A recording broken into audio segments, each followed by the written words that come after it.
दरम्यान सर्वसामान्यांसाठी अहोरात्र कष्ट करणाऱ्या धनंजय महाडिक यांनाच संसदेत पाठवण्याचा निर्णय राधानगरी आणि भुदरगड तालुक्यातील तमाम जनतेने घेतलाय। त्यामुळे देसाई कुटुंबियांकडून आणि परिसरातील शेकडो नागरिकांकडून धनंजय महाडिक यांना जाहीर पाठिंबा देत आहोत।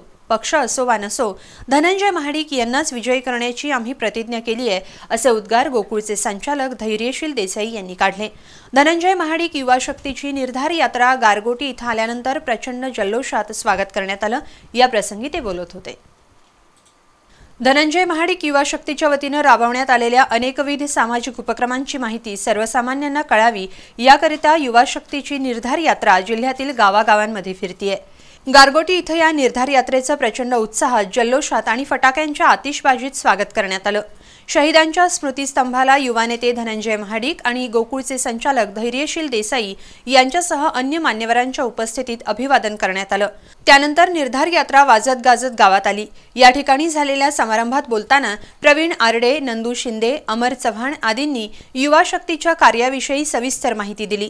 गोकुळचे संचालक धैर्यशील देसाई यांनी धनंजय महाडिक यांच्या कार्याचा गौरव करून राधानगरी, भुदरगड तालुक्यातील तमाम जनता पक्ष न पाहता धनंजय महाडिक यांनाच विजयी करून लोकसभेत पाठवेल असा विश्वास व्यक्त करत देसाई गटाचा पाठिंबा जाहीर केला।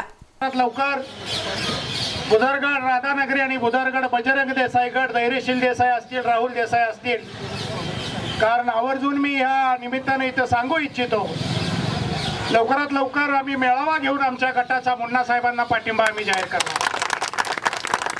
ज्या दिवशी त्यांनी बाळूमामाचा भंडारा उधळला तर तिथं आता कुठल्या ज्योतिषाची मुन्ना साहेब गरज नाही आहे, तुमच्या लोकसभेचा गुलाल उधळणारच आहे, तेव्हा कुठल्या ज्योतिषाकडे जायची गरज नाही।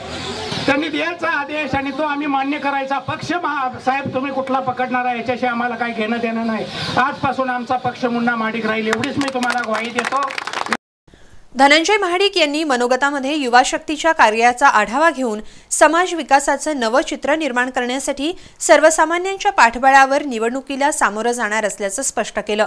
या प्रसंगी पैलवान रघुनाथ शिंदे, रणधीर शिंदे, राजू चिले, विजय सारंग, मनोज बुगडे, अमर चव्हाण, उत्तम पाटील भेडसगावकर, पंडित पाटील, दयानंद खतकर, भाऊ पाटील, सर्जेराव पाटील यांच्यासह देसाई गटाचे असंख्य कार्यकर्ते आणि युवा शक्तीचे पदाधिकारी उपस्थित होते।